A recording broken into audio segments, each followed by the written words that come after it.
Hello YouTube, this will be a quick book review of Steve Jobs by Walter Isaacson.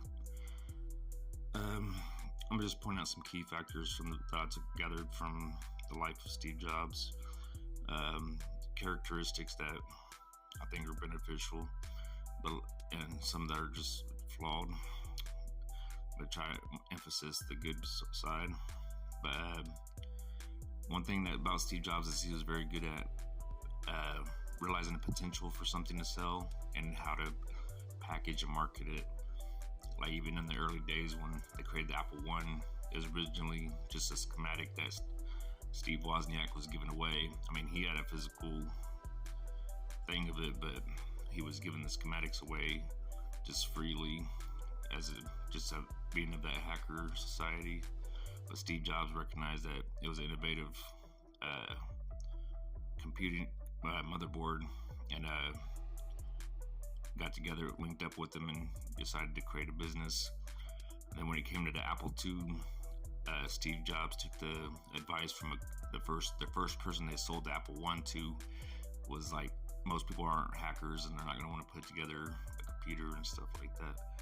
So that's where that was one of the major parts where he recognized the potential for a new customer base. And then it goes on from another time he recognized a potential market was he had connections to Xerox. They had licenses, and I think he had, if I remember correctly, he had an employee that worked at Xerox, and I think he was telling him like, hey, they got some pretty badass tech over there and stuff, and you might want to check it out and stuff since you have a license and everything. So Steve Jobs started investigating, but people who were heavily involved with the software he was looking for was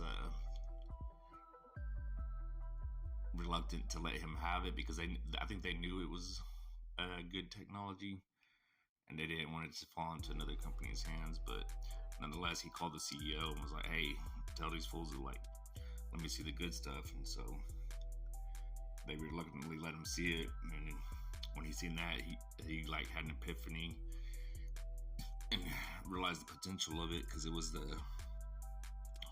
think they call it a GUI, a general user interface. But basically, before that, computers were just command terminal stuff and very limited. When he found that GUI, he realized he could improve upon it, which they did heavily improve upon it to make the mouse move around, because before it'd just go up and down, left and right. But he made it to where it could move around more, made windows to where they weren't just stacked next to each other. They could stack on top of each other and be moved around that's like a desktop. That's what he was going for, like the appeal of a desktop, because people were familiar with that. And he was also trying to make it more familiar for just the average person, and that's where he's seen the potential in that it would open up a whole industry of computers, because anybody would be able to use computers after that. So he jumped on that and heavily improved it to where it was very intuitive and simple. And even Bill Gates, when he seen Steve Jobs working on it, he realized too that was going to open up the floodgates of home computers. But there's many instances where he realized potential in the market and stuff, but I'll leave it up to you to discover those. But one thing they talk about with Steve Jobs was a distortion reality field, which was a running thing amongst everybody that knew him. But it was attributed to him from one of his employees, and he took it from Star Trek. One of the episodes of Star Trek, there was some people that could distort reality with their consciousness and stuff like that, but they kind of used that to clown him a little bit, poke fun at him. But he would make impossible deadlines, or what most of the time would seem impossible, but he'd push people to the limits to get things done in that amount of time. And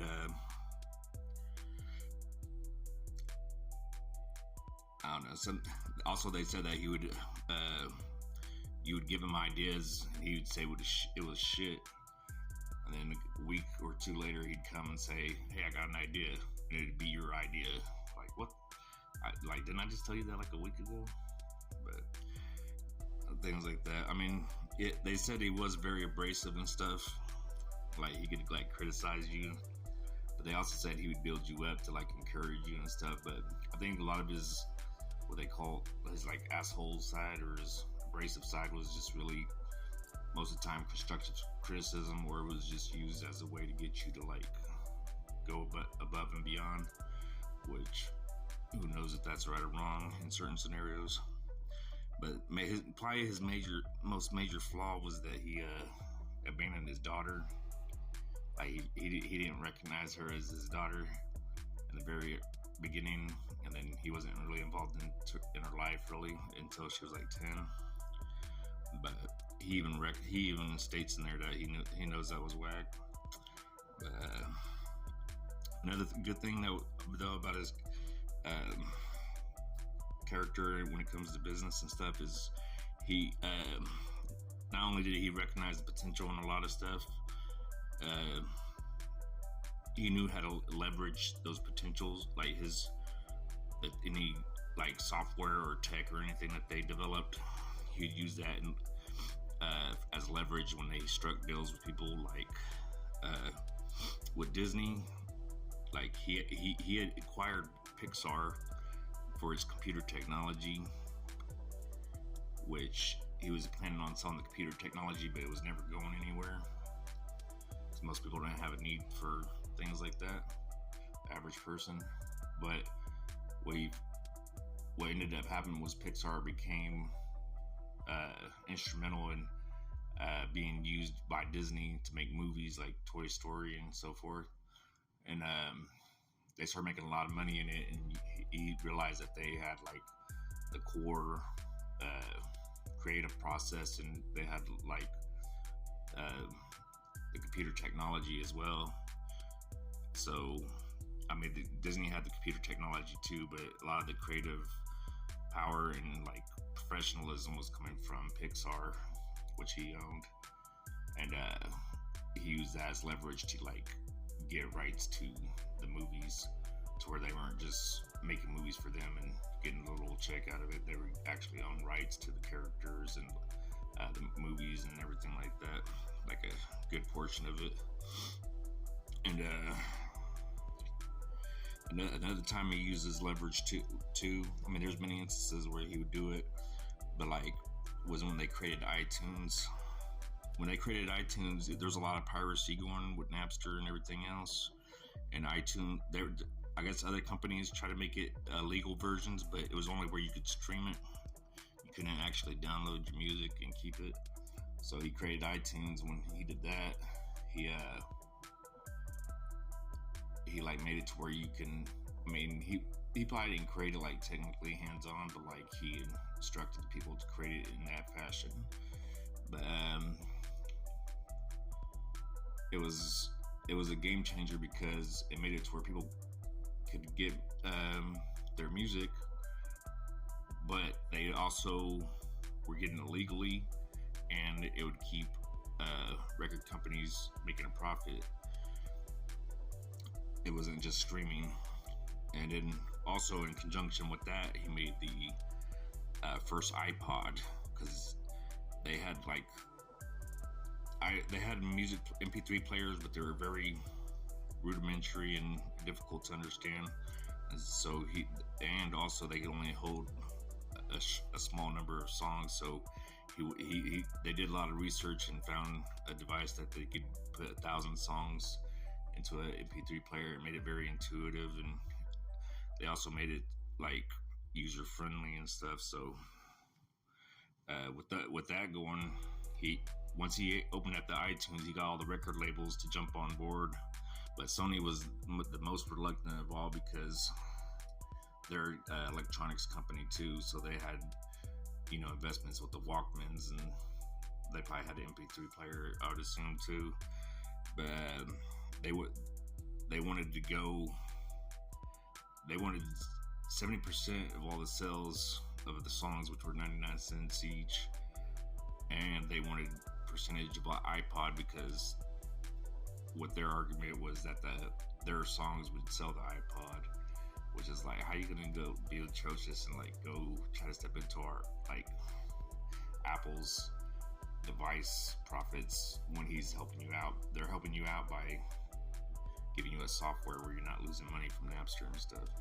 But I digress. But he was very like instrumental in innovating technology and design and user friendliness, making good products. And that's one of his things, is he wanted high quality products, even as sometimes it seemed illogical and like market wise, like with the suits and stuff. He was more into the user experience.